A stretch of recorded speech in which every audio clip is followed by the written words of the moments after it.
මංගල නැකත්වලදී ඉස්සල්ලාම නැකත තමා අපි මේ මංගල නැකත් සීට්ටුව මනමාලී පාර්ශ්වයට ලබා දීමේ නැකත. මනමාල නැකත් හදන්නේ මනමාල පාර්ශ්වය. ඒට හේතුව තමා විවාහය කියන එක තමන්ට පුතෙක් ඉන්නවා නම් ඒ පුතාගේ ආයුෂ රකින්නත් ආයුෂ නැති කරන්න විවාහය හේතු වෙනවා. ඒ නිසා තමා එතකොට තමන්ට තමන්ගේ පුතාගෙන සහකාරිය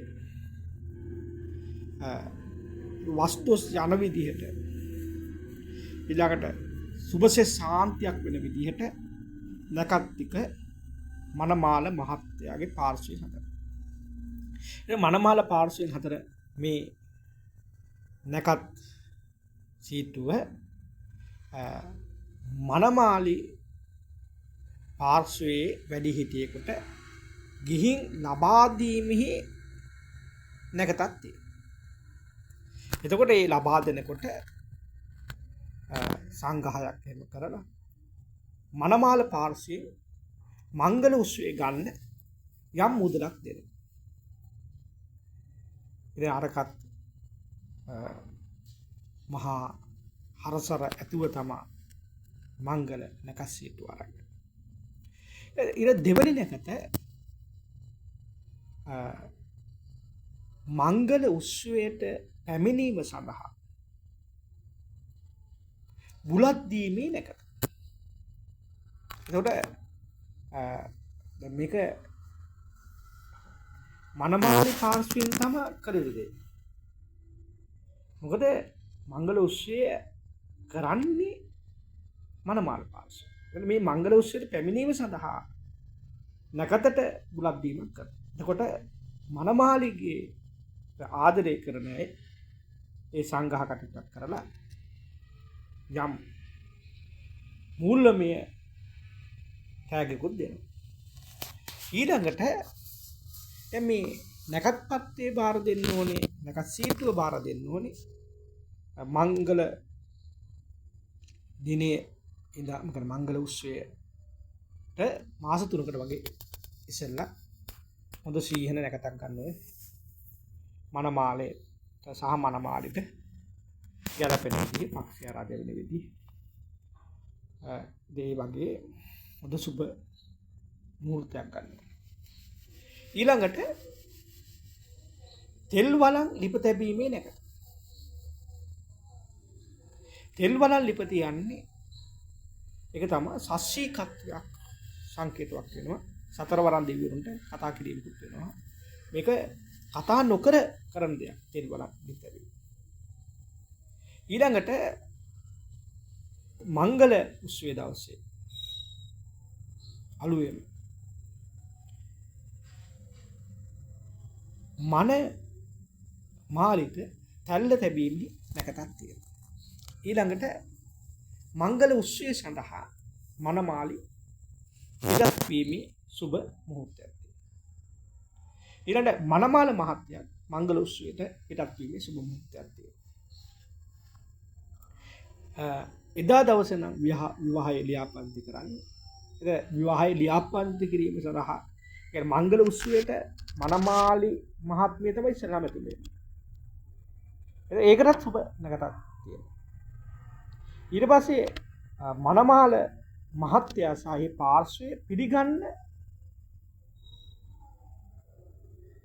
පොඩි අර කවි ටිකක් කියලානේ ළමාසාරියන් දෙකට ළමයි ටිකක් පිළිගන්න ඕනේ. ඊට පස්සේ මනමාල මහත්තයා සහ පාර්ශ්වය මංගල උත්සවයට ඇතුළු වීමේ සුබ මුහූර්තයක් තියෙනවා.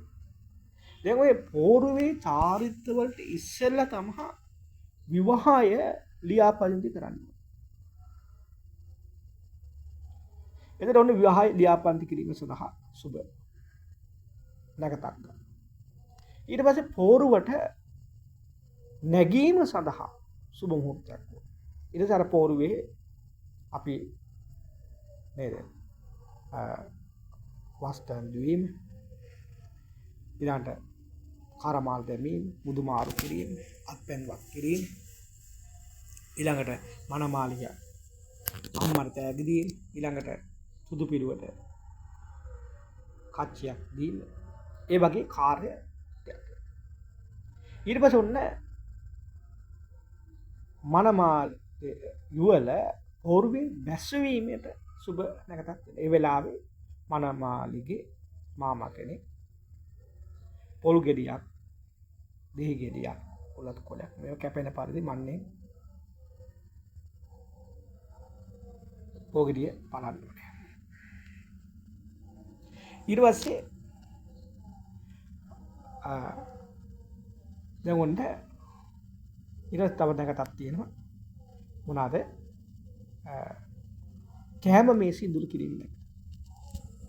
ඊට පස්සේ මදු සමයට පිටත් වීමේ එකට. මේවා කිරීමේ යම් යම් අර්ථකථන තියෙනවා.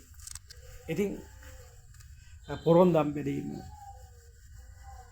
පොරොන්දම් බැලීම දැන් අඳහන තියෙන කරුණු තමයි පොරොන්දමෙත් තියෙන්නේ. ඉතින් විශ්ලේෂණය කරා.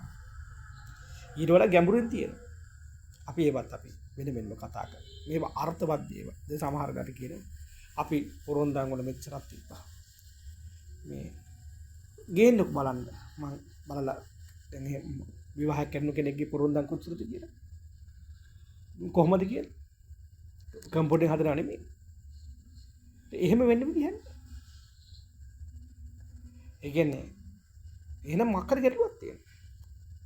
ඍෂිවරු කියන්නේ විශාල දැක්මක් තිබුණු. මේක අපි ගොඩක් වෙලාවට දන්නවයි කියන පුද්ගලයෝ අතර ගිහින් සමහරකට නොසලකිල්ලෙන් බැලීම තුළ යම් ප්‍රතිඵල අහිතකර බලපෑම්. ඒකයි නැත්තම් මේවේ විශාල අර්ථකථනයක් තියෙනවා. ඊළඟ විවාහ ජීවිතය තව වැදගත්. ඊළඟ ඔබ සමහරලාට දැන් ඔය සමහර තියෙන හඳහන් හැමතිස්සෙම ප්‍රේම සම්පතට පැත්තේ. ඊළඟ සමහර අය ඉන්නවා හැමතිස්සෙම මේ ඒ කියන්නේ වෙන වෙන අනියන් සමතාවලටම කියන්නේ ඒවට පැටලෙන ගහපිටින් තියෙනවා. මේව ගහදොස් නතර කරන්න විවිධ ප්‍රතිකර්ම තියෙනවා. ඉතින් අපිට මේ හැම දෙයක්ම ප්‍රතික්ෂේප කිරීම හැකියාවක් නැහැ. ඉතින් ඒ නිසා යා කියන්නේ මක්ක දෝෂයක් තිබ්බොත් ඒකට පිළියමක් තියෙනවා. ඉතින් එහෙනම් උත්සාහයි දෙවි පිහිටයි. ඔබ ජීවිතයේ ලෞකික ජීවිත සතුටින් ගත කරන්න මේවා තියෙනවා. හිත කලබල කරගන්න තියෙන්නේ. එහෙනම් උත්සාහයි දෙවි පිහිටයි.